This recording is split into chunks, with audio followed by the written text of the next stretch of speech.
Whopper, Whopper, Whopper, Junior, Double, Triple, Whopper, flame grill taste with perfect toppers. I rule this day. Lettuce, mayo, pickle, ketchup, it's okay if I don't want that Impossible or bacon Whopper, any Whopper my way. You rule your season today at BK. Have it your way.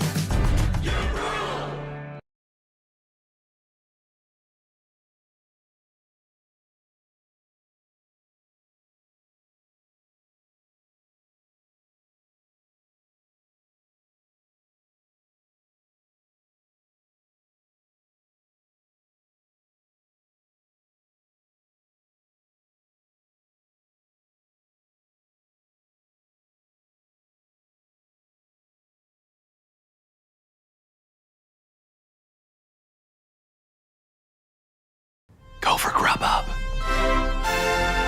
I hear a free Grubhub Plus with Prime. I'm in. Peach, you're so cool. And with my star, we're gonna rule.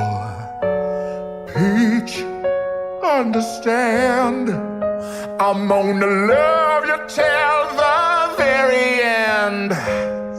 Peaches, peaches, peaches, peaches, peaches, peaches, peaches, peaches, peaches, peaches. Oh, yeah. Oh, Mario, Luigi, and a donkey come true. 1,000 troops of Koopas couldn't keep me from you. Princess Peach, at the end of the line, I'll make you mine. Oh, peaches, peaches, peaches, peaches, peaches, peaches, peaches. Oh, yeah. Oh, peaches, peaches.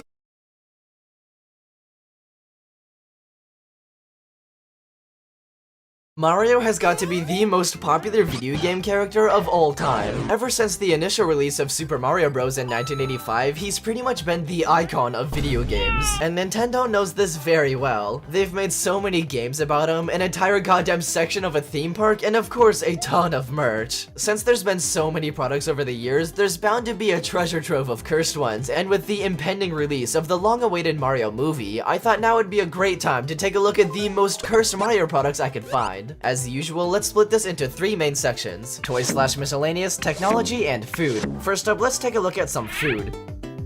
In 2017, Nintendo released Super Mario Cereal to promote Mario Odyssey. The cereal pieces themselves are shaped like stars, and there's also some marshmallows that either look like item boxes, red mushrooms, or one-up mushrooms. And sometimes they can be a little off. The box itself comes with an amiibo to scan that gives you some coins in-game. The back of the box also comes with a bunch of little games to play, such as trivia questions and a maze. Who is Mario's brother? Oh! Because of the whole amiibo thing, and the cereal just being limited time in general, it became a huge collector's item. So Mario fans around the world ravaged every store just to get their hands on one of these, causing them to be out of stock most of the time. You can even still find empty boxes on eBay, and some of them just left the cereal in the box this whole time, and they literally have to disclose how expired the cereal is. At some point there was a re-release with this packaging instead, but it's still not sold that often. After your Mario breakfast, it's time to make some Mario mac and cheese for lunch. The pasta pieces themselves were trying to achieve some really complicated shapes. We got freaking Bowser, Yoshi, a piranha plant, even Princess Peach. But the best part is easily the commercial they made for this. This is one of the most chaotic commercials I have ever seen in my life. It's such a freaking fever dream, especially whatever the heck this is.